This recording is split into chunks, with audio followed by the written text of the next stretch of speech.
영광의 박수 올립시다. 아멘.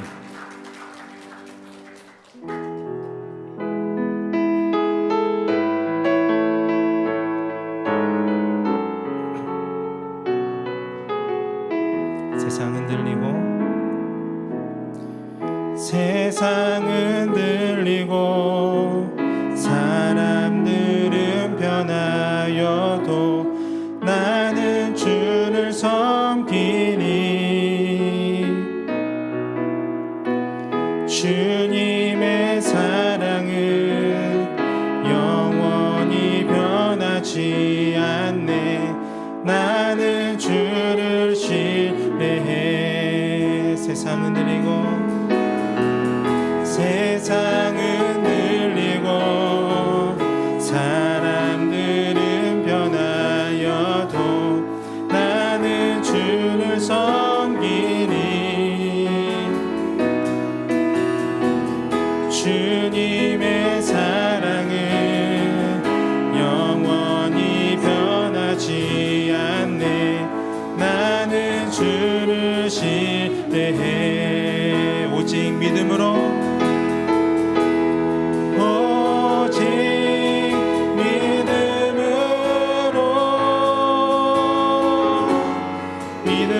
내가 살리라. 오직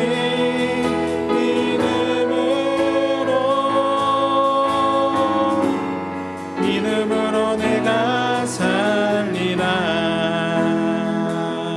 아멘. 믿음은 들리고 믿음은 들리고 사람들 주를 떠나도 나는 주를 섬기니 주님의 나라는 영원히 쇠하지 않네. 나는 주 한 번 더 고백합니다. 믿음은 들리고 믿음은 들리고 사람들 주를 떠나도 나는 주를 섬기니 주님의 나라는 영원히 쇠하지 않네. 나는 주를 신뢰해.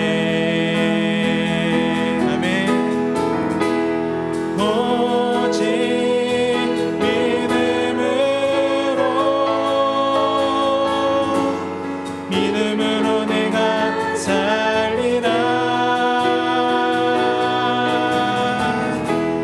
오직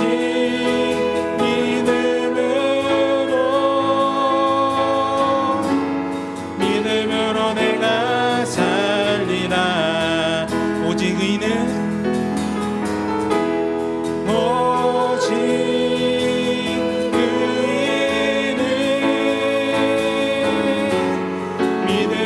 말미암아 살리라. 오직 의인은 믿음으로 말미암아 살리라. 세상은 들리고 세상은 들리고 사람들은 변하여도 나는 주를 섬기리 주님의 사랑은 영원히 변하지 않네. 나는 주를 신뢰해. 아멘. 그렇습니다. 우리를 향하신 그 주님의 사랑은 영원히 변하지 않습니다.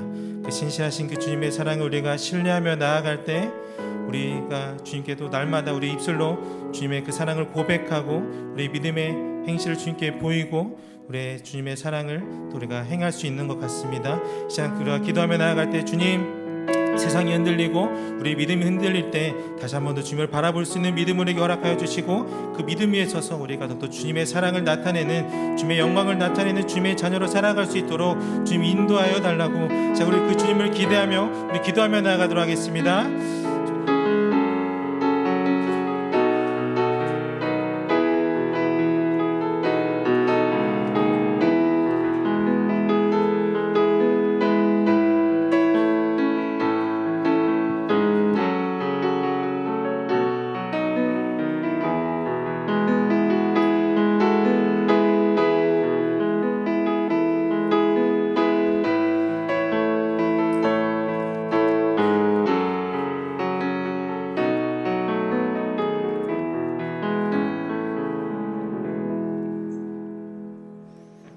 하나님 아버지, 혼란과 불안으로 가득한 이 세상 속에서 주님의 자비를 의지하며 이 시간 나아갑니다. 주님 앞에 고개 숙인 우리 모두를 불쌍히 여기시고 주님의 크신 사랑과 평안으로 우리의 지친 영혼을 새롭게 하여 주옵소서. 이 시간 말씀을 통해 우리의 마음과 생각을 주님의 뜻에 맞게 변화시켜 주시고 주님의 길을 분별하며 순종하는 예배자로 서게 하옵소서. 성령 하나님, 이 시간 이곳에 우리와 함께 하셔서 우리를 다스려 주옵소서. 예수님의 이름으로 기도드립니다. 아멘.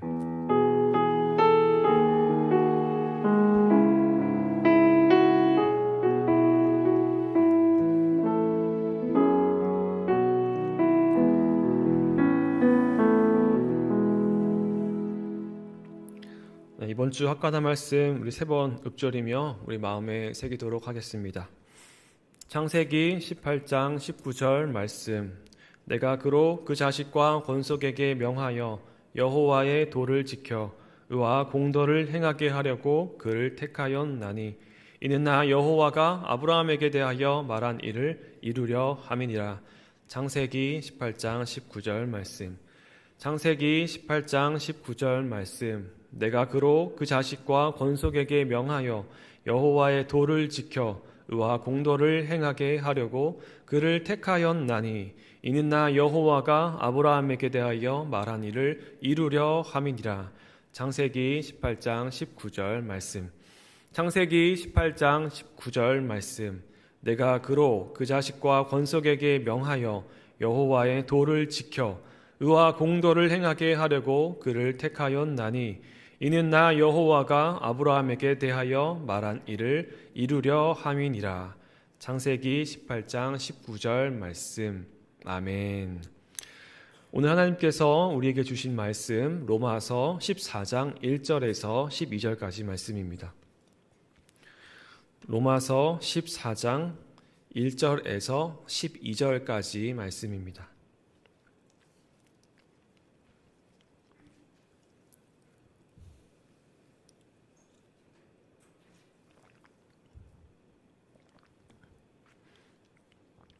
로마서 14장 1절에서 12절까지의 말씀을 함께 교독하겠습니다. 믿음이 연약한 자를 너희가 받되 그의 의견을 비판하지 말라.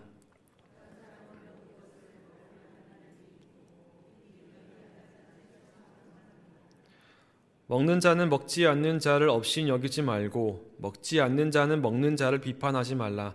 이는 하나님이 그를 받으셨음이라. 남의 하인을 비판하는 너는 누구냐? 그가 서 있는 것이나 넘어지는 것이 자기 주인에게 있음에 그가 세움을 받으리니 이는 그를 세우시는 권능이 주께 있음이라. 어떤 사람은 이 날을 전날보다 낮게 여기고 어떤 사람은 모든 날을 같게 여기나니 각각 자기 마음으로 확정할지니라. 나를 주니 여기는 자도 주를 위하여 주니 여기고 먹는 자도 주를 위하여 먹으리니 이는 하나님께 감사함이요 먹지 않는 자도 주를 위하여 먹지 아니하며 하나님께 감사하느니라. 우리 중에 누구든지 자기를 위하여 사는 자가 없고 자기를 위하여 죽는 자도 없도다. 그가 살아도 주를 위하여 죽고 죽어도 주를 위하여 죽나니 그러므로 사나 죽으나 이를 위하여 그리스도께서 죽었다가 다시 살아나셨으니 곧 죽은 자와 산 자의 주가 되려 하심이라. 어찌하여 내 형제를 비판하느냐? 어찌하여 내 형제를 업신 여기느냐? 우리가 다 하나님의 심판대 앞에 서리라. 기록되었으되 주께서 이르시되 내가 살았노니 모든 무릎이 내게 꿇을 것이요 모든 혀가 하나님께 자백하리라 하였느니라. 이러므로 우리 각 사람이 자기 일을 하나님께 직고하리라. 아멘. 이 시간 좋으신 주님의 은혜와 평강이 우리 모두에게 임하길 빕니다. 우리 옆에 계신 분들께 이렇게 한번 인사해봤으면 좋겠습니다. 어저께 길이 굉장히 미끄러웠는데요. 다치신 분은 없으셨는지 모르겠습니다. 우리 흔들리지 맙시다. 이렇게 인사하면 축복하며 나가겠습니다. 네, 흔들리지 맙시다. 네, 흔들리지 맙시다. 네, 어떠한 상황 가운데서도 어떠한 미끄러운 길 가운데서도 흔들리지 않는 우리 성도님들 되시길 바랍니다. 그리스도인의 합당한 예배라는 주제로 이어지는 6번째 시간입니다. 도대체 이 그리스도인의 합당한 예배라는 주제는 언제까지 하는 건가요? 라는 질문이 이제 슬슬 나오실 것도 같은데요. 첫 번째 시간 때 이제 주제를 설명하는 부분을 조금 주의 깊게 들으신 분은 아마 기억하고 계실 거예요. 바로 15장 13절까지 보면은 끝나는 거죠. 그래서 이제 오늘을 제외하고 2번 남았다라는 정보를 아직 물어보시진 않았지만 먼저 제가 말씀드립니다. 로마서 12장부터 계속 이어지고 있는 주제는 바로 구원받은 성도의 삶에 관한 문제입니다. 저는 이 성도의 삶의 문제를 삶의 예배라는 관점에서 읽어보려고 했습니다. 곧 구원받은 그리스도인의 삶은 예배와 같은 거다. 예배와 같다라는 거죠. 그렇다면 그리스도인의 삶에서 예배로서의 삶, 그것의 구체적인 모습은 무엇인가? 이에 대한 대답을 로마서 12장부터 이어지는 그리스도인의 윤리적 권면, 그 실천에서 찾아왔습니다. 그리고 이 말씀의 토대는 로마서 12장 1절과 2절에 있었죠. 세 번역으로 여러분의 몸을 하나님께서 기뻐하실 거룩한 산 제물로 드리십시오. 이것이 여러분이 드릴 합당한 예배입니다. 바로 이것이 토대입니다. 형식적이고 제의적인 차원의 예배에서 나아가서 일상의 삶에서 드려져야 할 예배로 전환되는 지점이기도 합니다. 그래서 12장, 13장을 통해서 우리가 살펴보았듯이 이 예배는 아주 구체적으로 이웃과의 관계에서, 국가와의 관계에서, 또 교회 안에서의 관계에서 그 사랑의 원리를 가지고 행해지는 그리스도인의 특별한 실천으로 설명이 됩니다. 이러한 흐름 속에서 로마서 14장부터 마지막 15장 13절까지는 교회 공동체 안으로 다시 초점을 맞추고 이 교회 공동체 안에서 성도들끼리 서로 비판하지 말라, 그리고 받아들이라 라고 하는 큰 주제를 다루고 있습니다. 그러니까 다른 성도, 특히 연약한 자들, 믿음이 연약한 자들을 비판하고 정죄하지 말라, 그들을 받아들이는 것이, 또 서로 피차 용납하고 받아들이는 것이 합당한 예배의 필수적인 요소라는 것을 설파하고 있습니다. 사실 오늘 본문 14장부터 이제 15장 13절까지는 비판하지 말고 서로 받아들이라라고 하는 이제 같은 주제로 묶일 수 있는 본문입니다. 그럼에도 이제 그 3번에 걸쳐서 이 본문을 나누어서 말씀을 전하는 이유는 같은 큰 주제를 다루고 있지만 각 본문이 강조하는 그 중심 메시지, 그 접근 방식에 있어서 차이가 있기 때문에 그렇습니다. 특히 이제 14장은 두 본문 모두 신앙의 자유와 공동체 내의 화합을 위한 가르침을 담고 있는데요. 그 강조점이 다릅니다. 오늘 읽었던 본문 14장 1절부터 12절이 타인을 판단하거나 정죄하는 대신 하나님 앞에, 그러니까 하나님께 나의 신앙을 집중하는 그러한 태도를 요구한다면 다음 주에 확인해 볼 13장부터의 본문은 공동체를 위한 희생적 사랑의 실천을 통해서 신앙의 자유가 공동체의 덕을 세우는 방향으로 사용되어야 함을 강조하고 있습니다. 그러니까 오늘 본문은 하나님 앞에서의 개인의 신앙이 강조되고 있는 겁니다. 오늘 말씀을 준비하며 이 설교의 부제를 하나님 앞에 단독자로 서라라고 생각해 봤습니다. 덴마크의 저명한 신학자 키에르 케고르라는 사람이 있는데요. 이 사람은 인간이 하나님 앞에서 자신의 존재를 직면할 때 비로소 진정한 자신이 된다라고 보았습니다. 하나님 앞에선 단독자라는 말 들어보셨을 텐데요. 이 유명한 말이 바로 이 키에르 케고르의 말입니다. 이 단독자라는 표현은 그냥 지금 혼자 있는 개인, 한 골방에 혼자 있는 개인을 의미하는 것이 아니라 세상의 평가나 다른 사람들의 시선에서 벗어나서 오직 하나님과의 관계 속에서 자기 자신을 바라보는 그러한 신앙적 존재로 서는 것을 의미합니다. 그는 보통 사람들이 군중 속에서 안전함을 느끼며 자신의 진정한 책임을 마주하지 않고 타인의 기준을 따라 살아간다고 보았습니다. 그런데 하나님 앞에서는 어떻습니까? 나를 감싸고 있는, 우리를 감추어 주는 그 군중의 보호막이 무의미해집니다. 하나님 앞에 설 때 우리는 외면할 수 없는, 피할 수 없는 그 단독자로 하나님 앞에 내 자신이 드러난다라는 것입니다. 같이 이렇게 한 교회에 모여서 큰 무리 안에서 함께 예배를 잘 드리는 모습을 보면 그곳에 모인 모든 사람들이 다 건강한 신앙생활을 하고 있고, 또 옆에 돌아보면 옆에 사람이 신앙생활을 잘 하고 있는 것처럼 하나님의 말씀을 잘 따라 살아가고 있는 것처럼 여겨지곤 합니다. 그런데 나 한 명을 똑 떨어뜨려서 하나님 앞에 바로 세우면 어떻습니까? 하나님의 말씀을 잘 따라 산다고 자신할 수 있을까요? 다른 사람들이 보기에는 특별한 흠이 없이 신앙생활을 참 잘하고 있고, 저 사람은 참 신앙도 생활도 잘하고 성품도 좋고 바르고 봉사도 열심히 하고 헌신도 많이 한다라고 평가를 받지만, 그래서 그리스도인으로서 바르게 살아가고 있는 것처럼 보이지만 하나님 앞에 단독자로 섰을 때 피하고 외면할 수 없는 우리의 각자의 허물과 책임이 드러나게 되는 겁니다. 이 키에르 케고르는 그래서 아브라함의 이제 이야기를 한 예로 들면서요, 진정한 신앙은 군중이 아니라 어떤 공동체 안에서가 아니라 하나님과 1대1로 마주하는 것임을 설명합니다. 물론 공동체 안에서 신앙도 중요할 텐데요, 이 대목에서 강조하고 있는 것은 하나님 앞에서 어떤 단독자로서 그런 관계를 이제 설정하고 설명하는 것이죠. 아브라함이 이삭을 번제로 드리로라는 그 하나님의 명령을 받았을 때, 이 아브라함 굉장히 외로웠던 거죠. 그는 다른 사람의 어떤 조언이나 다른 사람의 공감도 기대할 수 없었습니다.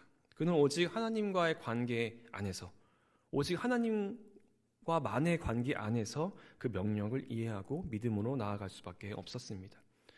그가 그 하나님의 명령을 안 지킨다고 해서 비난할 사람도 없었고, 또 그 명령을 지킨다고 해서 대단하다고 칭찬할 사람도 없었습니다. 오직 하나님과 아브라함, 그 둘의 관계에 놓인 일이었습니다. 그래서 이 키에르 케고르는 아브라함을 가리켜서 하나님 앞에 선 단독자의 전형이다라고 말합니다. 그런데 이렇게 하나님 앞에 단독자로 선다는 그것은 사실 굉장히 우리 인간의 측면에서 두렵고 떨리는 일입니다. 자신의 죄의 연약함과 자신의 불안과 고통을 그대로 직시하며 하나님께 나아가는 것을 의미하기 때문에 그렇습니다. 그래서 매우 두려운 일이죠. 그래서 이 키에르 케고르는 이것을 공포와 전율이라고 표현했습니다. 그러니까 하나님 앞에 단독자로 설 때 우리는 공포와 전율을 느낄 수밖에 없다는 거죠.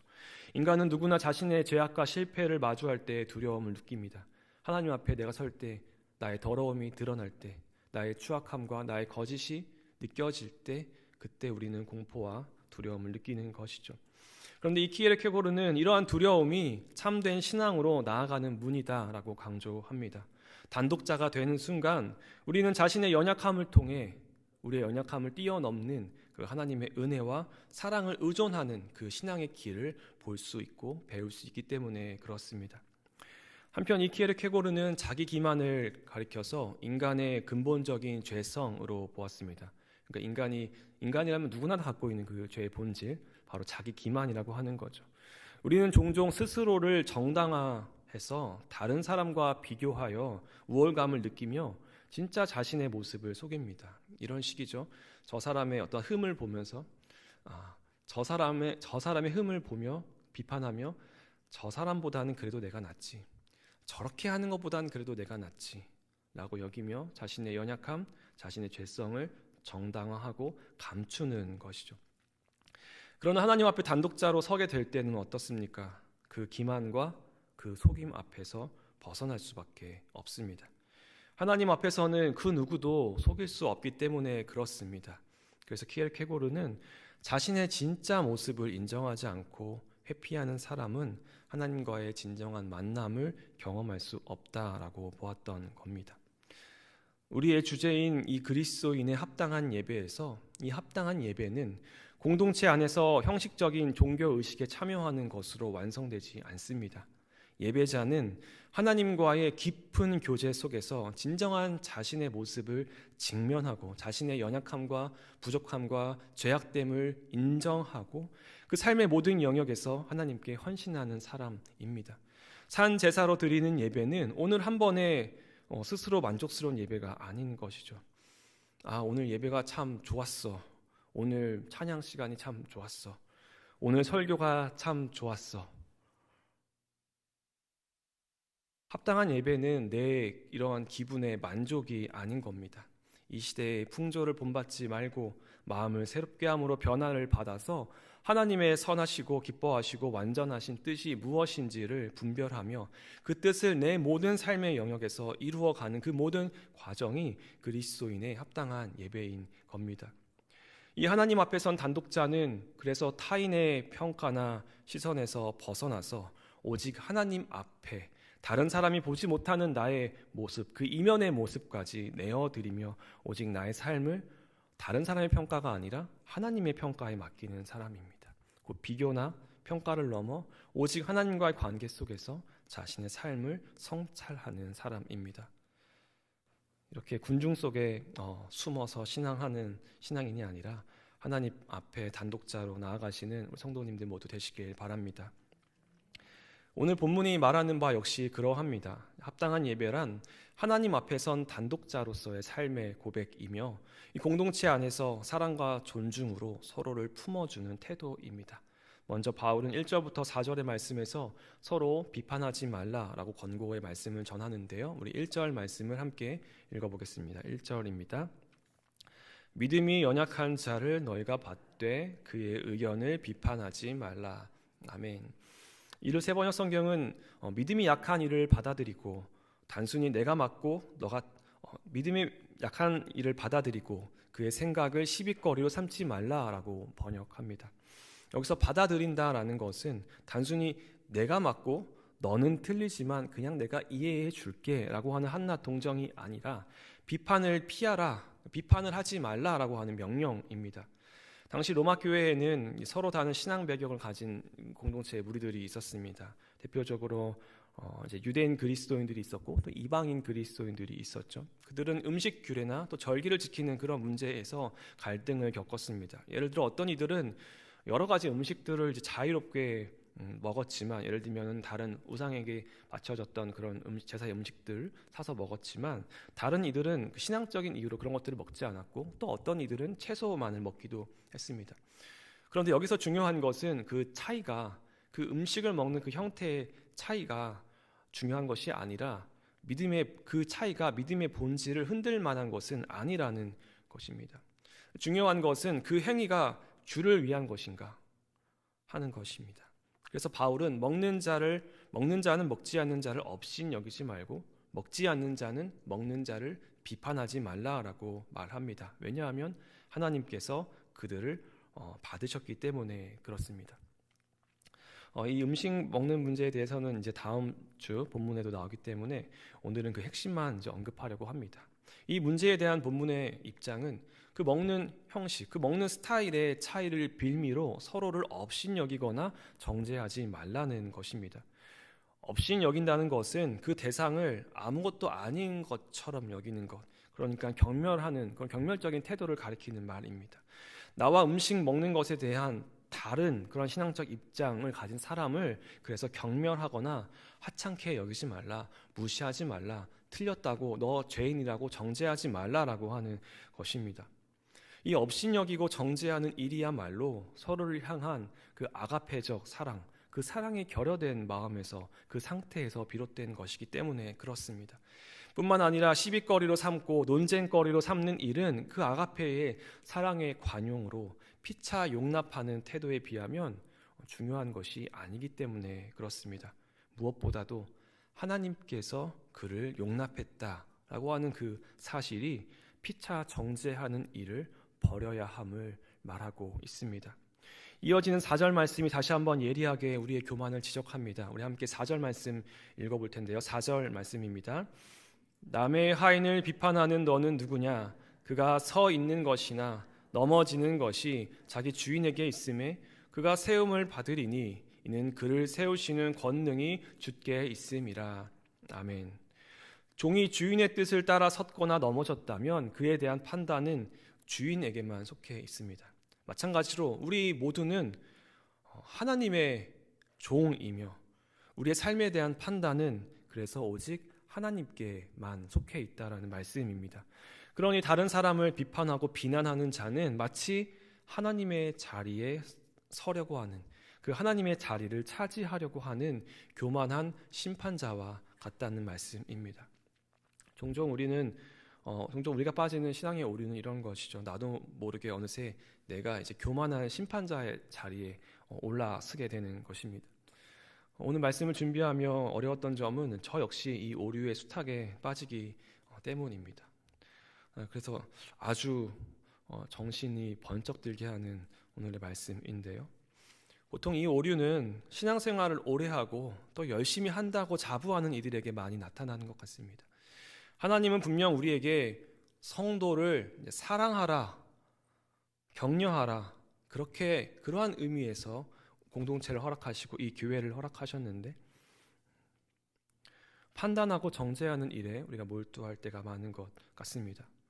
판단과 정죄는 나를 남보다 높게 여기는 데서 비롯된 것입니다.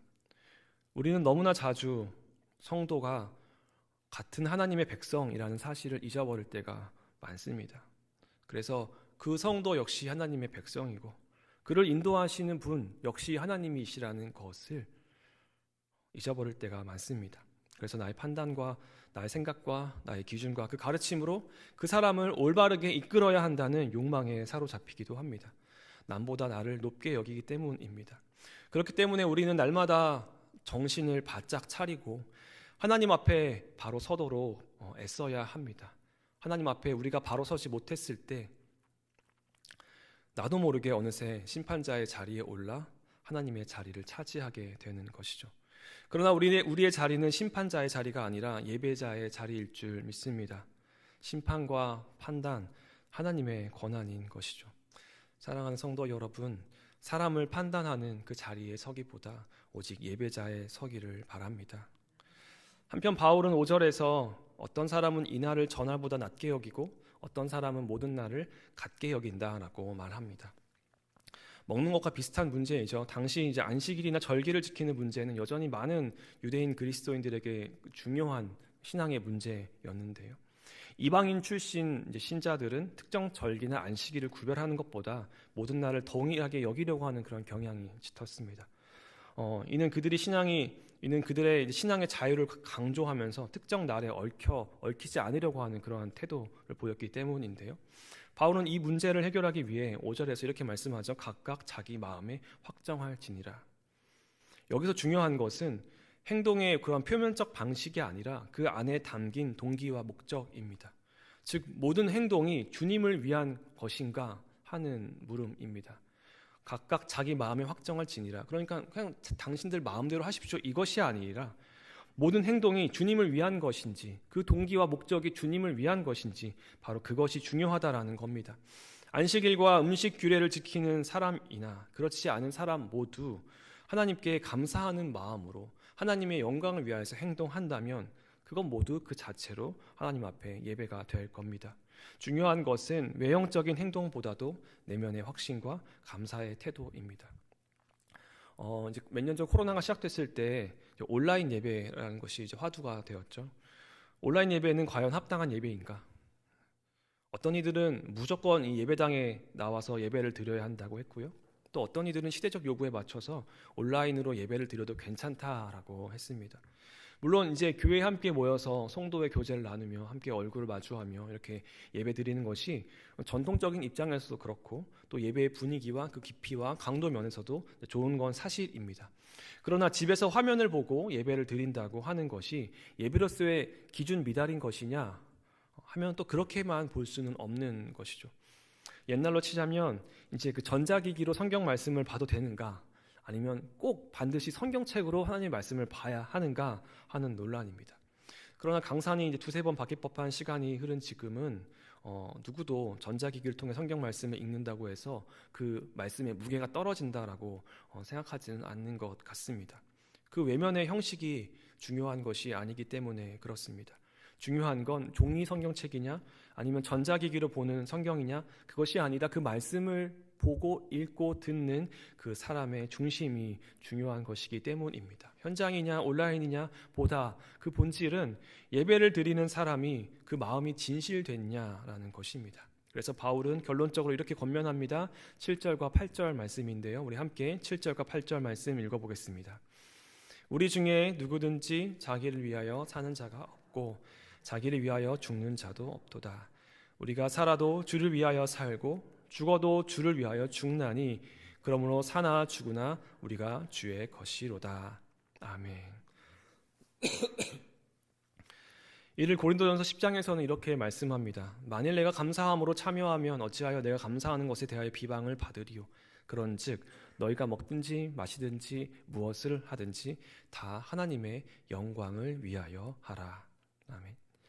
모든 기준은 하나님께 영광을 돌리는가 하는 것입니다. 하나님께 영광을 돌리고 있는가. 그렇게 나와 신앙의 형식이 다름으로 인하여서 그 사람을 판단하고 정죄하며 지적하며 업신여기는 그러한 일은 합당한 예배자의 일이 아닌 게 됩니다. 이제 바울은 비판하지 말라라는 명령을 더욱 세차게 우리에게 밀어붙입니다. 바로 10절 말씀인데요. 우리 10절 말씀을 함께 읽어보겠습니다. 내가 어찌하여 내 형제를 비판하느냐, 어찌하여 내 형제를 업신여기느냐, 우리가 다 하나님의 심판대 앞에 서리라. 아멘. 참으로 엄숙한 선언이지 않을 수 없습니다. 우리가 다 하나님의 심판대 앞에 서리라.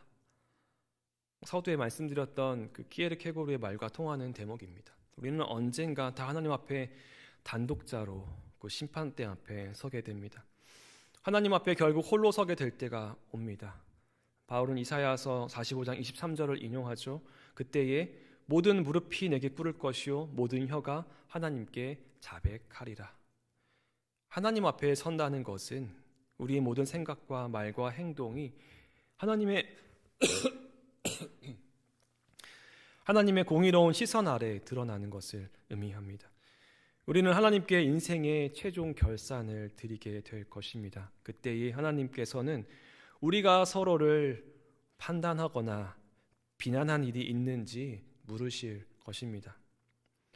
우리가 어떻게 자비를 베풀었고 우리가 얼마나 어떻게 사랑의 빚진 자로서 그 빚을 갚아 나갔는지 물으실 것입니다. 이 엄숙한 시간 앞에 두렵지 않고 또 부끄럽지 않은 사람이 감히 어디 있겠습니까? 그래서 바울은 우리가 다 하나님의 심판대 앞에 서리라 이 선언을 통해 우리의 교만을 직시하게 합니다. 하이데거라는 철학자는 그 죽을 수밖에 없는 인간의 실존에서 자신의 진정한 삶을 살아가기 위해 아직 일어나지 않은 그 미래의 죽음을 현재로 끌어오라라고 말한 바 있습니다. 그의 용어를 빌리면 죽음 애루의 선구라고 하는데요. 이 죽음 앞에 자신의 삶을 직면시켰을 때 그때의 그것으로부터 자신의 삶의 그 본래적 삶의 가능성이 확보된다라고 하는 논리입니다. 우리가 다 하나님의 심판대 앞에 서리라라고 하는 말씀, 그 선언도 마찬가지입니다. 우리 인간은 결국 하나님 앞에 홀로 서게 될 날을 맞습니다. 그때 우리의 삶이 낱낱이 벗겨지게 됩니다. 다른 이들의 허물을 보며 나는 좀 더 나은 사람인 것처럼 자기 정당화에 빠져서 깨끗한 척 살아가던 나 자신이 하나님 앞에 완전히 드러나게 됩니다. 사람의 눈과 귀는 속였을지라도 하나님의 공의로운 심판대 앞에 내 삶의 거짓과 속임과 더러움이 투명하게 밝혀집니다. 그렇기 때문에 오늘 나의 삶을 다른 이들을 비판하고 업신여기는 그러한 삶이 아니라 받아들이고 용서하는 사랑의 삶으로 바꾸어 나가야 하는 것입니다. 12절에 각 사람이 자기 일을 하나님께 직고하리라 말씀합니다. 이는 우리가 서로의 믿음을 판단하고 정죄하는 시간이 아니라 하나님께 자신을 돌아보며 자백할 시간이 다가온다라고 하는 경고의 말씀입니다. 그날 우리는 비난했던 형제가 아니라 하나님의 심판대 앞에 홀로 서게 될 것입니다. 그 날을 기억하며 합당한 예배자의 삶으로 나아가는 우리 모두 되길 간절히 소망합니다. 이렇게 오늘 본문은 그 어느 누구도 하나님의 자리에서 타인을 비판할 수 없음을, 우리의 시선이 타인이 아닌 자신을 향해 있어야 함을, 그래서 서로의 연약함을 덮고 사랑으로 품어야 함을 말씀합니다. 사랑하는 성도 여러분, 하나님 앞에 단독자로 선다는 것은 그분께 모든 것을 내어놓고 정죄 대신 사랑을, 비판 대신 겸손을 택하는 삶을 의미합니다. 누군가의 신앙을 평가하고 정죄하는 것이 아니라 함께 은혜 받은 자로서 심판자의 자리가 아니라 예배자의 자리에 서시길 바랍니다. 하나님 앞에 선 단독자로 우리의 삶을 거룩하고 정결하게 가꾸어 나가시길 바랍니다.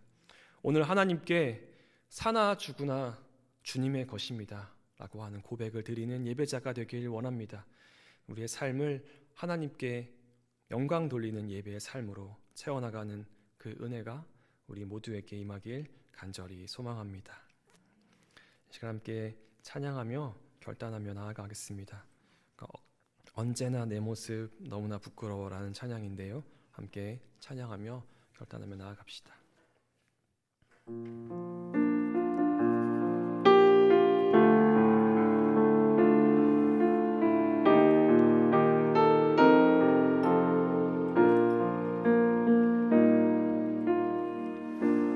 언제나 내 모습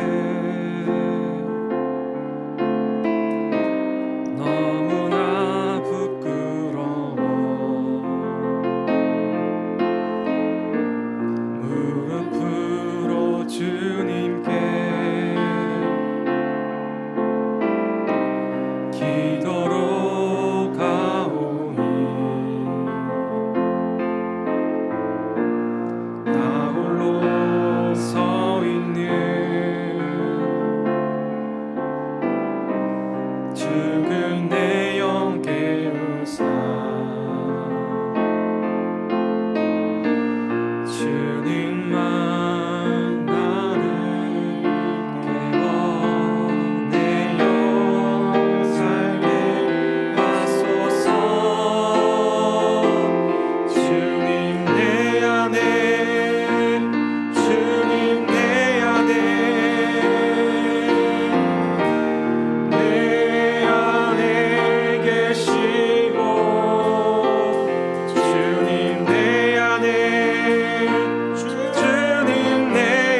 말씀을 기억하며 우리 기도하며 나아가기 원합니다.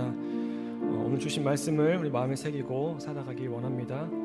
형제 자매를 정죄하거나 비난하는 마음이 아닌 사랑하고 이해로 품을 수 있는 마음을 허락하옵소서. 주님, 다른 사람의 시선을 의식하기보다는 하나님 앞에서 참된 나 자신으로 서게 하옵소서.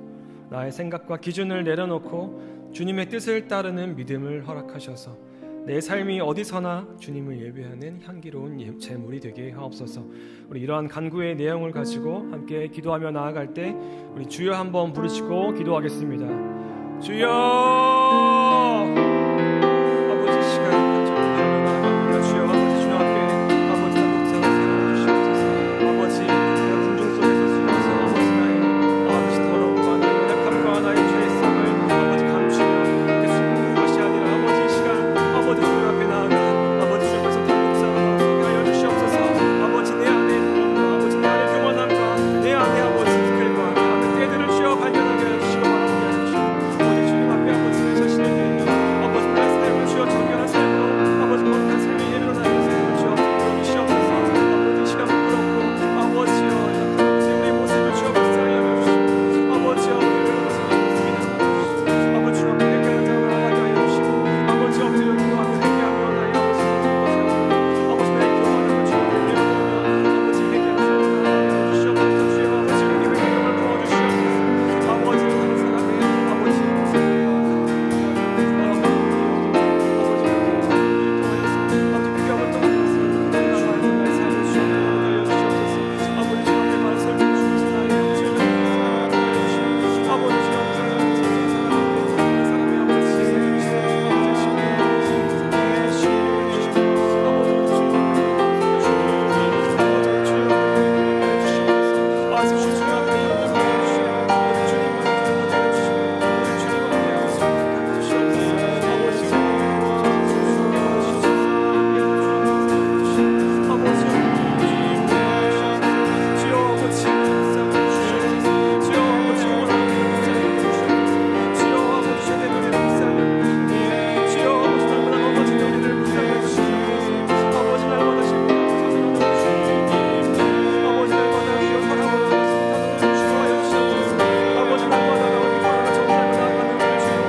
아버지 나의 신앙의 태도가 아버지 습관적 태도였음을 용서하여 주시옵소서. 아버지 나의 진실이 없고 주여 내 안에 사랑이 없고 아버지 내 안에 내 중심에 주님 없었으며 용서하여 주시옵소서. 이 시간 아버지 연단하며 아버지 회개하며 주님 앞에 찬양하며 부르짖으며 아버지 문을 열어주시옵소서. 주여 아버지 회개력을 부어주시고 아버지 주님 앞에 아버지 회개하고 나아가게 아버지 은혜를 새롭게 하여 주시옵고 주여 아버지 우리 안에 거하시는 귀한 음성을 내버려 주시옵소서.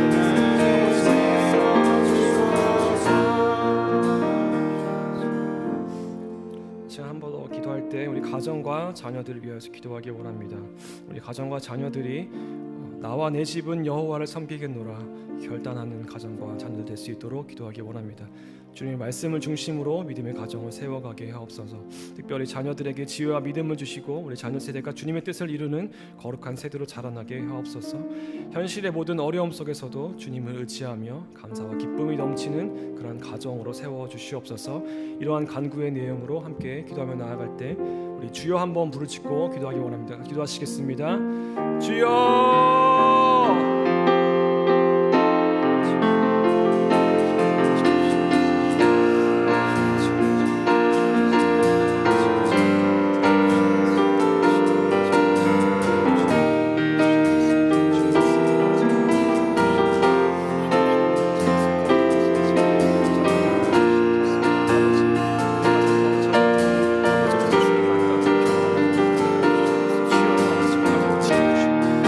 주여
기도할 때 우리 교회를 위하여서 또 나라를 위해서 기도하기 원합니다.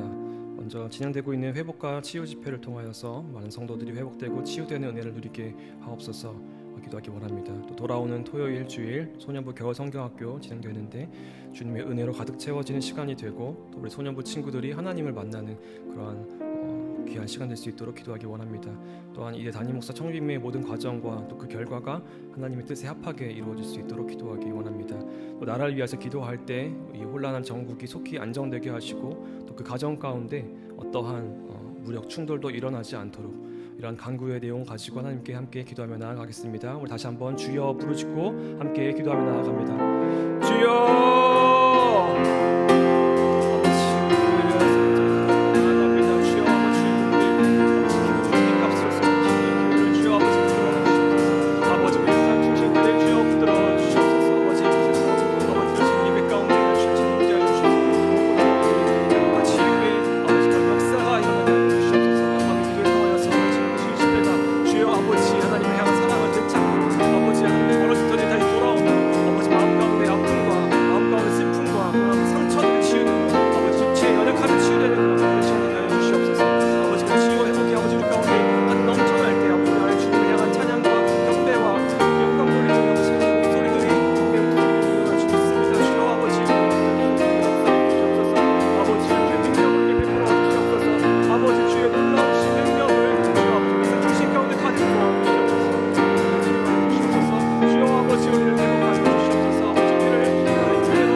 우리의 심령 깊은 곳까지 아시는 하나님 아버지, 주님 앞에서 우리는 누구도 감히 감출 수 없는 존재이며 진실을 숨길 수 없는 존재임을 깨닫습니다.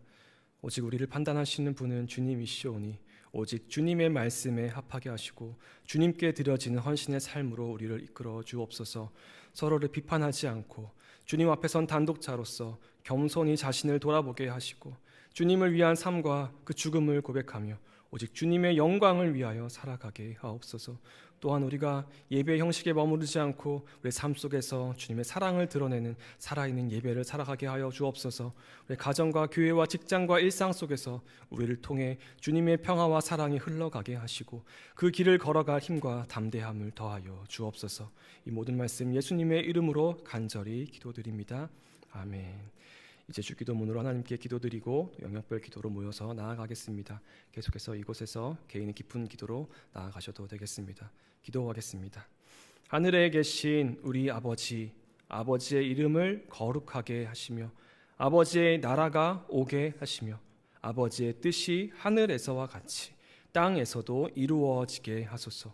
오늘 우리에게 일용할 양식을 주시고 우리가 우리에게 잘못한 사람을 용서하여 준 것 같이 우리 죄를 용서하여 주시고 우리를 시험에 빠지지 않게 하시고 악에서 구하소서. 나라와 권능과 영광이 영원히 아버지의 것입니다. 아멘.